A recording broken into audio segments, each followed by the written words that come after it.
On a warm afternoon, Jordan Carter, a well-dressed black man in his early 40s, sat on a bench in Riverside Park, absorbed in a novel. The park, alive with the laughter of children and the rustle of leaves, was a sanctuary for him, a rare escape from the demands of his high-pressure career as a federal agent.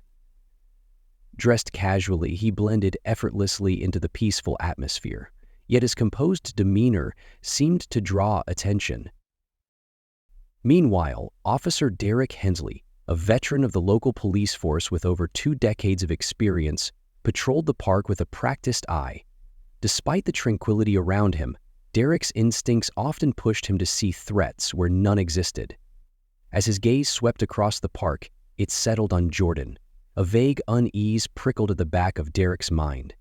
A lone black man, sitting too calmly in an area he didn't recognize from his gut, told him something was off. Derek lingered, his posture stiffening as his assumptions began to shape his perception of Jordan. In his mind, vague reports of a suspect in the area gave him enough reason to approach. But for Jordan, the officer's lingering stare was a familiar prelude to prejudice masquerading as suspicion. As Officer Derek Hensley decided to act on his suspicions, he approached Jordan Carter, his steps deliberate and his expression sharp. Jordan, seated on the bench, noticed the officer's movement out of the corner of his eye but remained composed, closing his book and placing it on his lap. He had been in situations like this before and could already sense how the interaction might unfold. "Afternoon," Derek greeted, his tone polite but tinged with an edge of authority. His eyes scanned Jordan closely, looking for any sign of wrongdoing.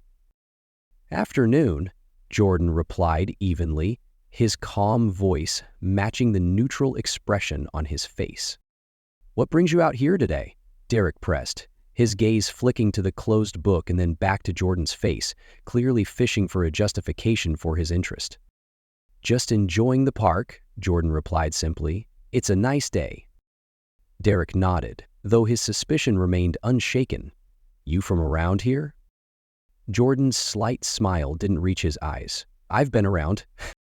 The ambiguous answer seemed to fuel Derek's unease. He shifted his stance, adopting a more confrontational posture. "Mind if I see some ID?" His voice had lost the pretense of casual inquiry, now carrying the weight of expectation. Jordan's smile faded. He knew he wasn't obligated to comply, but also understood the risks of refusing. His voice remained measured as he responded, "Am I under arrest?" The question caught Derek off guard, and for a brief moment his control over the situation seemed to waver. He bristled at the calm confidence in Jordan's tone, a stark contrast to the fear or compliance he expected. "You will be if you don't cooperate," Derek snapped, his hand moving instinctively toward his holster. Jordan's eyes didn't flinch. "I'm just sitting in a park," he said steadily. "Is there a law against that?" The tension between them thickened. Derek's voice grew harsher, his frustration evident. "You fit the description of someone we're looking for," he said, though even he knew how weak his justification sounded. Stepping closer, he loomed over Jordan as if to assert dominance. Jordan met his gaze unshaken. "And what description is that?" he asked quietly.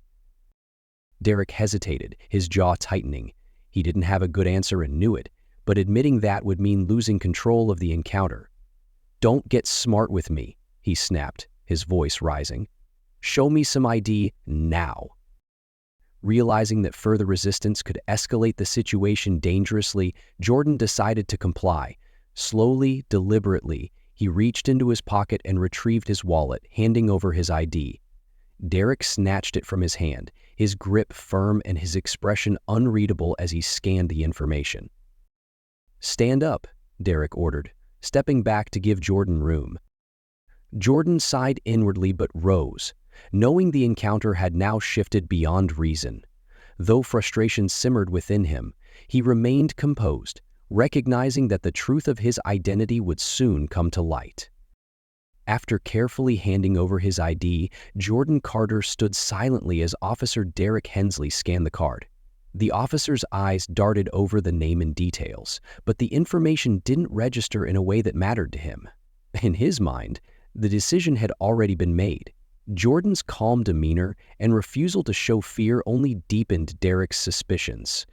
It didn't matter that Jordan had complied. Derek was determined to assert his authority. "Stand up," Derek ordered curtly, his voice leaving no room for argument. Jordan complied without hesitation, rising slowly from the bench. "What's this about, officer?" Jordan asked, his tone calm but firm. He kept his hands visible, resting at his sides, knowing that any sudden movement could be misinterpreted. "You fit the description of someone we're looking for," Derek replied tersely, his hand moving to his handcuffs. Jordan raised an eyebrow slightly but said nothing. He'd heard this excuse before, vague, unsubstantiated, and designed to justify baseless harassment. Before Jordan could respond further, Derek stepped forward, grabbing his arm and snapping the cuffs into place. The cold metal bit into Jordan's wrists, but he didn't resist. His expression remained neutral, though a flicker of frustration passed through his mind. This wasn't his first experience with racial profiling, and sadly, it likely wouldn't be his last. "I'm just sitting in the park," Jordan said evenly, as Derek began to lead him toward his patrol car. "Is there a law against that?" Derek's grip tightened as he responded, his tone sharp. "We've had reports of a suspect matching your description in the area. I'm doing my job."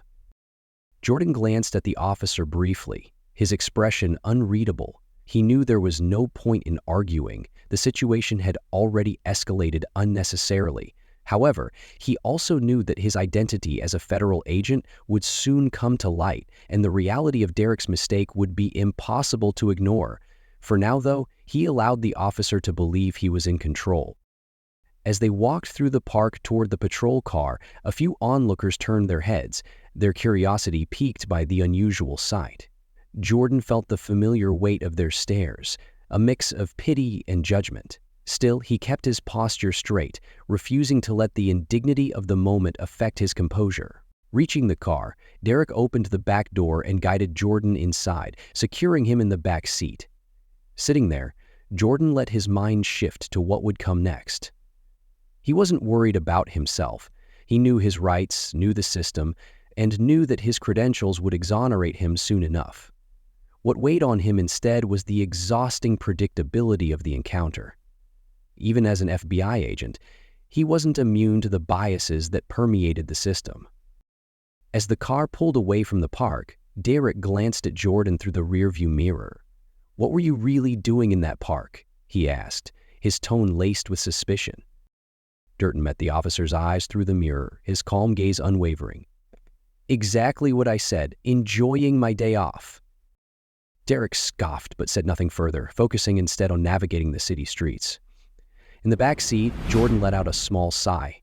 He knew the situation would resolve itself soon, but the experience left a familiar, bitter taste in his mouth. It wasn't just about this one interaction.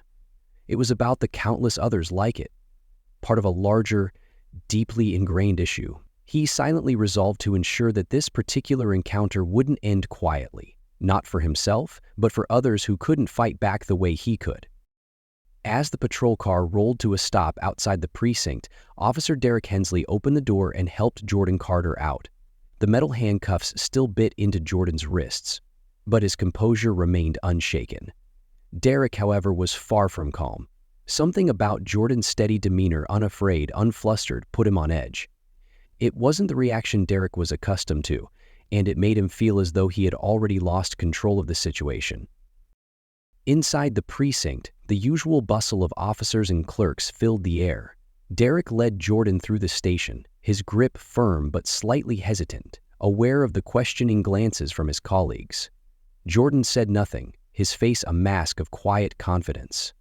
His silence unnerved Derek further, as if Jordan knew something Derek didn't. The duo was soon directed to Captain Laura Bennett's office, a room that exuded authority, with its neatly organized desk, framed commendations, and sharp-eyed leader seated behind it. Captain Bennett, known for her no-nonsense approach, looked up as they entered. She quickly took in the scene. Derek, tense and defensive, Jordan, composed yet restrained. "Officer Hensley," she began, her tone neutral but firm. "What's this about?" Derek straightened, trying to maintain confidence. "Captain, this man, he matched the description of a suspect we're looking for. He refused to cooperate." Captain Bennett's sharp eyes shifted to Jordan, who stood silently, his gaze calm but penetrating. "And what exactly is this description, officer?" she asked, folding her hands on the desk. Derek faltered for a moment.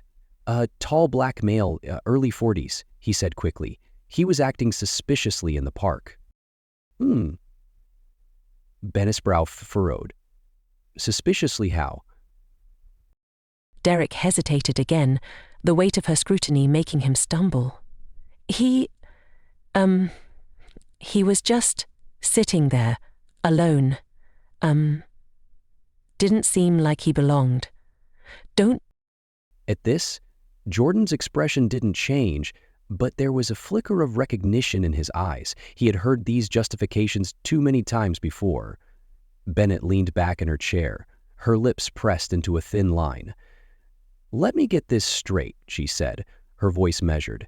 "You arrested this man because he was sitting in a public park." Derek bristled, feeling the conversation slipping out of his control. "Captain, he was evasive when I questioned him. He refused to show his ID at first." "And then he did show you his ID," Bennett pointed out, her voice sharpening. "What did it say?" Derek hesitated again, glancing at Jordan before muttering, "Jordan Carter." Bennett's gaze shifted to Jordan. "Mr. Carter, do you have anything you'd like to add?" Jordan met her eyes calmly. "Only that I was sitting in the park reading a book. I complied when asked for my ID. Beyond that, there wasn't much to say." Bennett nodded slowly, turning her attention back to Derek. "Officer Hensley, did you have probable cause to arrest him?" "I thought I did," Derek stammered. "He wasn't being cooperative." "No, being cooperative," Bennett repeated, her tone sharp now, "is not probable cause. This arrest, based on what you've told me, sounds shaky at best. Did you even verify his identity before bringing him in?" Derek's silence spoke volumes. Bennett sighed, leaning forward. "Officer, do you have any idea who Mr. Carter is?" The room fell silent, the tension thick enough to cut. Derek glanced nervously at Jordan, whose calm gaze remained steady. Bennett picked up the ID on her desk, her lips tightening as she read it. "Jordan Carter," she said slowly, her eyes locking on Derek. "Special agent with the FBI." Derek's face drained of color. His mouth opened, but no words came out. Bennett leaned back, her expression hard. "You've made a serious mistake, Officer Hensley. A very serious mistake." Jordan remained silent, his composed demeanor unchanged, but the subtle power shift in the room was unmistakable. The silence in Captain Laura Bennett's office was heavy as she read Jordan Carter's ID aloud. "Jordan Carter," she repeated, her tone deliberate, "special agent with the FBI." The revelation hit Officer Derek Hensley like a punch to the gut. His face paled and his shoulders sagged under the weight of his mistake. Around the room, a few other officers who had been listening discreetly exchanged stunned glances. The atmosphere, already tense, became even more charged. Jordan, still calm and composed, observed Derek's reaction without a hint of satisfaction or anger. This wasn't the first time he'd been judged by appearances, but it was certainly one of the more egregious examples. Captain Bennett placed the ID on her desk, her sharp eyes fixed on Derek. "Officer Hensley," she said sternly, "do you realize what you've done? You arrested an innocent man with no probable cause, and worse, you let your biases guide your actions." Derek stammered, struggling to find a defense. I didn't know, Captain. He wasn't cooperative, and I thought—" "You thought wrong," Bennett interrupted, her voice firm. "And now we're here, cleaning up your mess. This isn't just a mistake. It's a failure to uphold the very principles we're sworn to protect." Derek looked down at his feet, his earlier bravado completely gone. Meanwhile, Jordan stepped forward. his gaze steady as he addressed the room. "With all due respect, Captain," Jordan began, his voice measured but firm, "my identity as an FBI agent shouldn't matter. I shouldn't need a badge or a title to be treated with basic respect and dignity. This situation is about far more than me. It's about the way assumptions and prejudices shape encounters like these, every day for people who look like me." The weight of his words hung in the air. Derek flinched but didn't respond, knowing there was nothing he could say to refute Jordan's point. Captain Bennett nodded, her expression serious. "You're absolutely right, Mr. Carter. This is about systemic issues, and it's clear we have a lot of work to do. What happened to you is unacceptable, and I take full responsibility for ensuring accountability within this department." Jordan continued, his tone unwavering. "This kind of behavior erodes trust not just between officers and individuals, but between entire communities and law enforcement. It's a cycle that needs to be broken. I don't want an apology. I want to see change." Bennett leaned forward, her gaze meeting Jordan's. "You have my word that we'll address this. Officer Hensley will face consequences, and we'll take a hard look at how we can prevent incidents like this in the future." Derek finally spoke, his voice low and tinged with regret. "I didn't mean for this to happen. I wasn't trying to... I thought I was just doing my job." Jordan's gaze shifted to him, calm but piercing. "Your intentions don't excuse your actions, Officer Hensley. This isn't about what you meant. It's about what you did. You judged me based on nothing more than my appearance, and that's not just a personal failure, it's a systemic one." The room was silent as Derek absorbed the rebuke. For the first time, he seemed to grasp the full extent of his actions. Captain Bennett stood, signaling the end of the discussion. "Officer Hensley, you're dismissed for now. I'll be following up with internal affairs about this incident. Mr. Carter, thank you for your patience and for speaking so candidly. I assure you this matter won't be swept under the rug." Jordan nodded, his expression unreadable but resolute. "I hope so, Captain, for everyone's sake." As Derek left the office, his shoulders slumped. Jordan turned back to Bennett. "This isn't just about accountability," he said quietly. "It's about creating a culture where these kinds of incidents don't happen in the first place." Bennett nodded again, her expression thoughtful. "I understand, and I promise you will do better." With that, Jordan left the precinct, his quiet resolve a stark contrast to the chaos he left behind. Captain Laura Bennett leaned back in her chair, the weight of the situation clear in her tone as she addressed Officer Derek Hensley. "Effective immediately, you are being placed on temporary leave," she said firmly. "An internal investigation will determine the extent of your misconduct and the appropriate consequences. This is not negotiable, Officer Hensley." Derek sat across from her, his shoulders slumped, unable to meet her gaze. The reality of the situation began to sink in, his mind replaying the events at the park. What had seemed like routine police work now felt like a monumental mistake, one born not of evidence but of assumption and prejudice. He had prided himself on being a good cop, someone who protected and served his community. Now, his actions revealed a side of himself he was unwilling to confront, a bias he had never acknowledged but that clearly influenced his behavior. "I didn't mean for this to happen," Derek muttered, his voice low and shaky. I thought I was doing my job." Captain Bennett's gaze was sharp but not unkind. "This isn't just about what you thought, Officer Hensley. It's about what you did. You made an arrest without probable cause. You allowed your assumptions to override your judgment. And now, the trust this department is supposed to have with the community is further eroded because of it." Derek nodded silently, the words hitting harder than he expected. He had no excuse, no justification that could undo the damage. Deep down, he knew she was right. The image of Jordan Carter's calm, unwavering demeanor haunted him, the quiet strength of someone who had clearly endured this kind of treatment before. Derek felt a wave of shame. He had ignored the man in front of him, reducing Jordan to a stereotype instead of treating him as an individual. After Captain Bennett dismissed him, Derek left her office and walked through the precinct with a heavy heart. The chatter of his colleagues, the ringing phones, and the clatter of keyboards felt distant. He knew the looks his coworkers were giving him, some sympathetic, others judgmental, but none of that mattered. All he could think about was the moment he had ignored the humanity of a man who deserved better. Sitting in his car outside the precinct, Derek stared at the steering wheel, his thoughts a tangled mess of regret and reflection. He had always believed he was fair, objective, a professional. But the encounter with Jordan forced him to confront an uncomfortable truth. His biases had clouded his judgment, and the consequences were now unavoidable. He wondered how he could rebuild trust, not just with the community, but with himself. The weight of his actions felt heavier now, knowing they were part of a broader pattern that people like Jordan had faced for years. Derek sighed deeply, gripping the wheel as the magnitude of his failures settled over him. Whatever came next, investigations, disciplinary action, or even losing his badge, he knew one thing for certain: he had to change.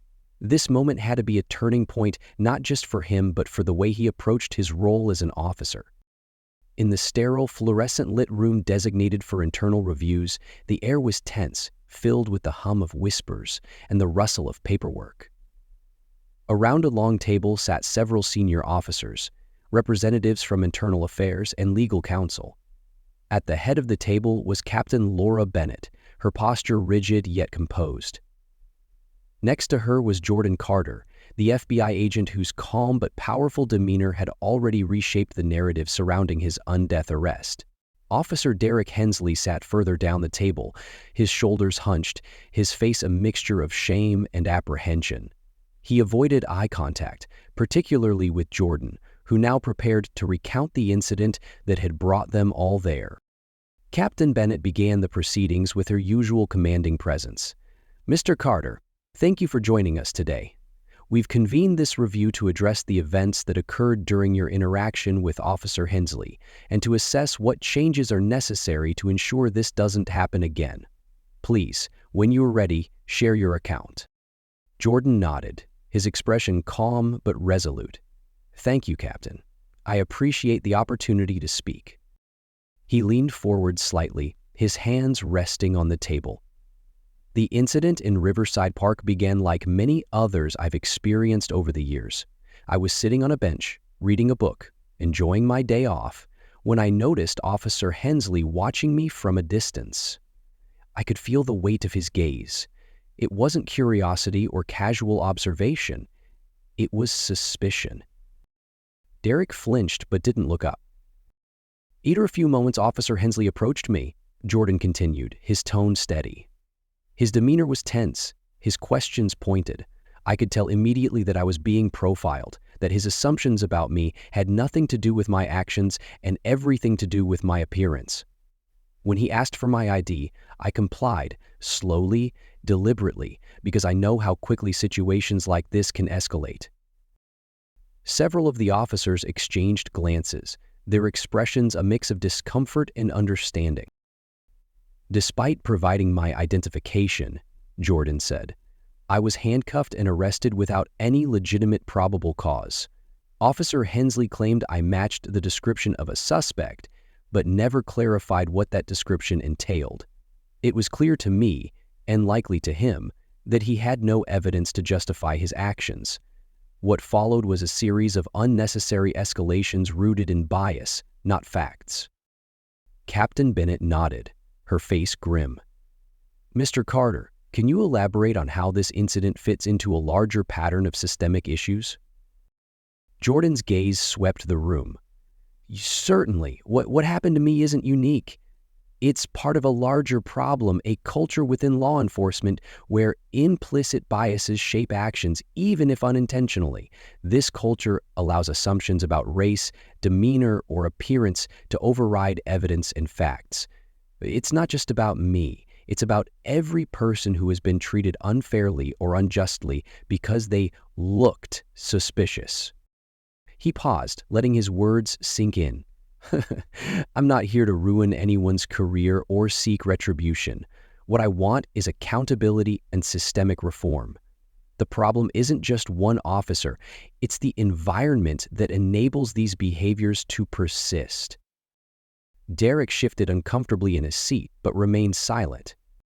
Jordan continued, his voice gaining momentum. Police departments need to focus on better training that emphasizes de-escalation, combats racial bias, and teaches officers how to assess situations based on evidence, not stereotypes. Beyond that, there needs to be stronger oversight and accountability measures. Officers need to know that their actions will be reviewed fairly but thoroughly, and that bias in policing won't be tolerated. One of the internal affairs representatives spoke up. Mr. Carter, in your opinion, what would meaningful reform look like? Meaningful reform, Jordan replied, requires more than just policies on paper. It requires a cultural shift within law enforcement. That shift starts with leadership, leaders who hold their teams accountable and model the behavior they expect.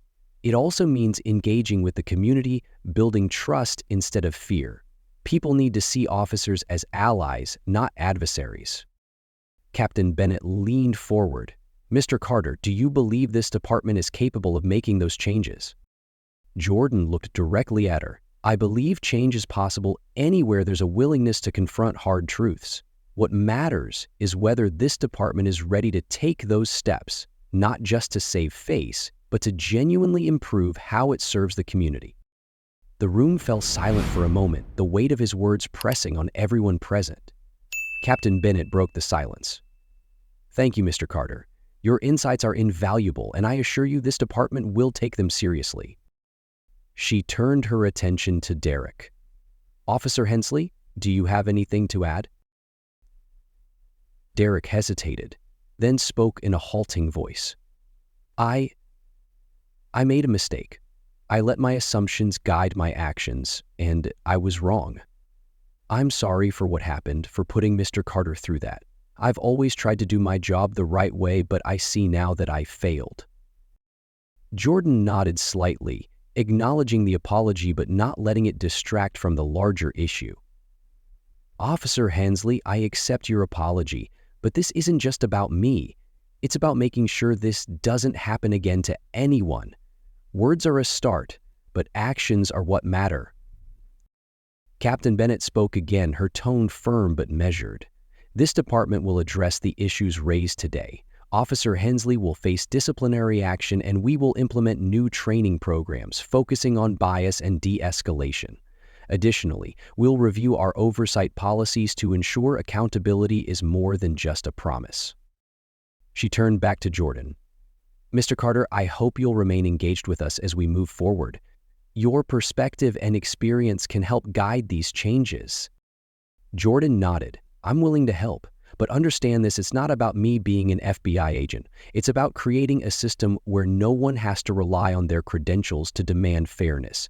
Every person deserves respect, regardless of who they are or where they come from.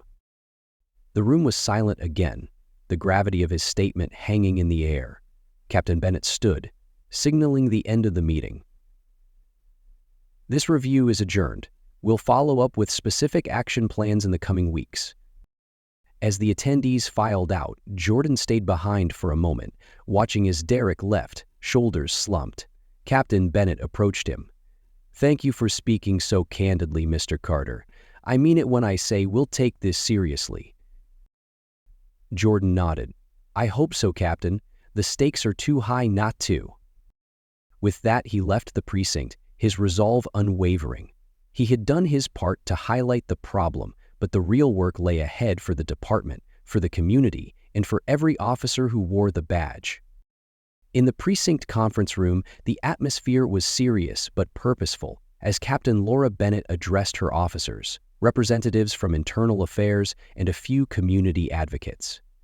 At the center of the table sat Jordan Carter, his calm presence a reminder of the catalyst for the reforms now being discussed. Captain Bennett's expression was resolute as she began.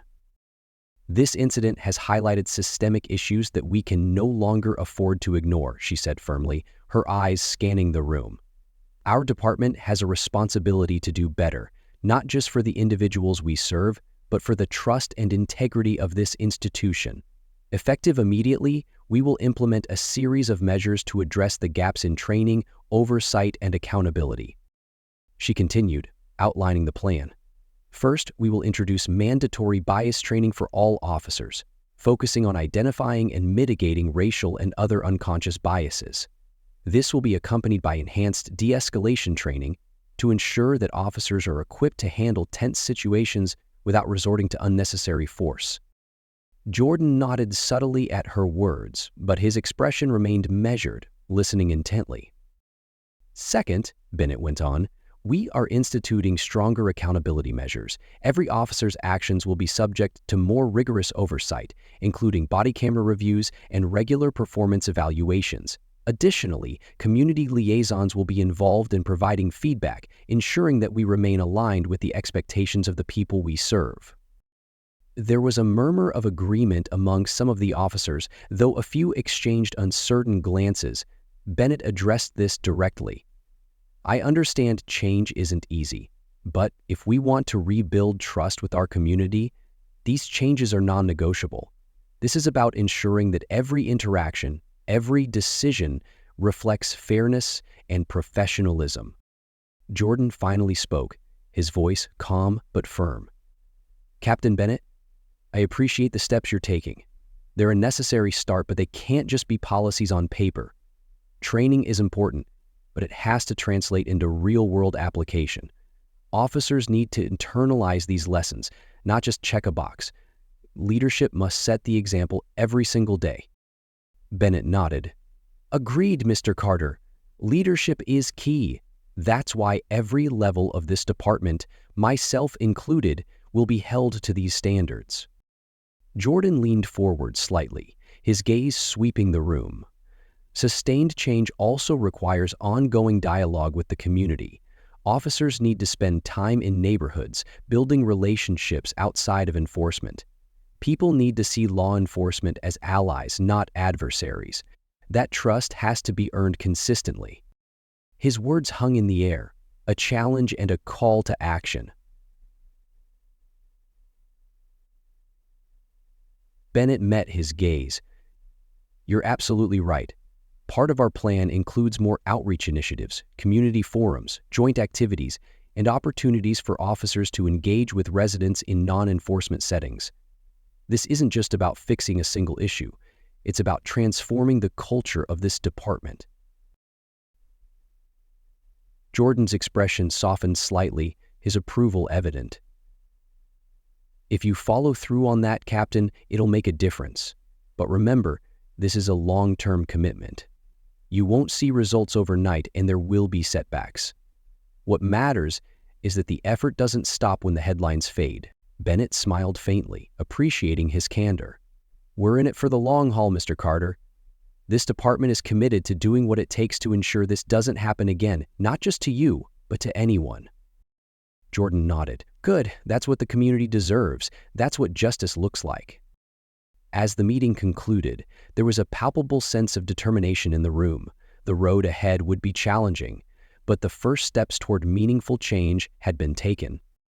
In a quieter room at the precinct, away from the bustling hallways, Jordan Carter and Officer Derek Hensley sat across from each other for the first time since the incident. The tension in the air was palpable, but there was no anger in Jordan's demeanor, only a steady resolve. Derek broke the silence, his voice heavy with regret. Mr. Carter, I want to apologize again. I didn't mean for things to happen the way they did. I thought I was doing my job, but now I see how wrong I was. Jordan studied him for a moment before responding, his tone calm but firm. Officer Hensley, I appreciate the apology, but this isn't about intentions. Intentions don't excuse actions. What matters is how those actions impact others, how they perpetuate mistrust, fear, and inequality. You didn't see me as a person that day. You saw a threat based on assumptions, not evidence. Derek nodded, shame evident in his expression. I understand that now. I made a terrible mistake, and I'll carry that with me. Jordan leaned forward slightly, his gaze unwavering. The fact that you're willing to reflect on your actions is a start, but it can't stop there. If you really want to make amends, use this experience to do better. Be the kind of officer who challenges bias, not one who feeds into it. Derek's voice was quiet but resolute. I will, I promise. As the conversation shifted, Jordan turned his attention to the department as a whole. I've seen the steps this precinct is taking to address systemic issues. It's a good start, but this has to be a sustained effort. Policies and training mean nothing if they're not applied every day. Captain Laura Bennett, who had been quietly observing, nodded in agreement. We're committed to making these changes permanent, Mr. Carter. This incident has opened our eyes, and we won't let it be in vain. Jordan stood, extending his hand first to Bennett and then to Derek. Good, because this isn't just about one officer or one incident. It's about creating a system that works for everyone, officers and the community alike. Keep moving forward. With that, he left the room, leaving behind a renewed sense of purpose and the hope for meaningful change. As the day drew to a close, Captain Laura Bennett sat in her office reviewing the final draft of the reform initiatives sparked by the incident with Jordan Carter. The plans included mandatory bias training, strengthened accountability measures, and increased community engagement programs. The weight of the task ahead was heavy, but for the first time in a long while, Bennett felt a sense of direction. This was more than damage control. It was a chance to rebuild trust and reshape the culture of the department. Meanwhile, Jordan stood outside the precinct, looking out over the city as the evening light softened the skyline. The confrontation with Officer Hensley had been draining, but it wasn't the first time he had faced such prejudice, nor would it be the last. Yet, seeing the department's commitment to acknowledging its failures and implementing real change gave him a cautious sense of hope. When Bennett joined him outside, Jordan turned to her, his expression steady but thoughtful. What you're doing here is a step in the right direction, he said. But change takes time, and it takes more than policies. It takes people, leaders, willing to commit to it, day after day. Bennett nodded, her resolve clear. We're in this for the long haul, Mr. Carter. Change won't be easy, but it's necessary. Jordan smiled faintly. Then I'll hold you to that. With that, he walked away, leaving behind a precinct poised for transformation. Follow this inspiring story and don't forget to subscribe to our channel so we can share more meaningful stories like this. We would love to know where you are watching from, so please let us know.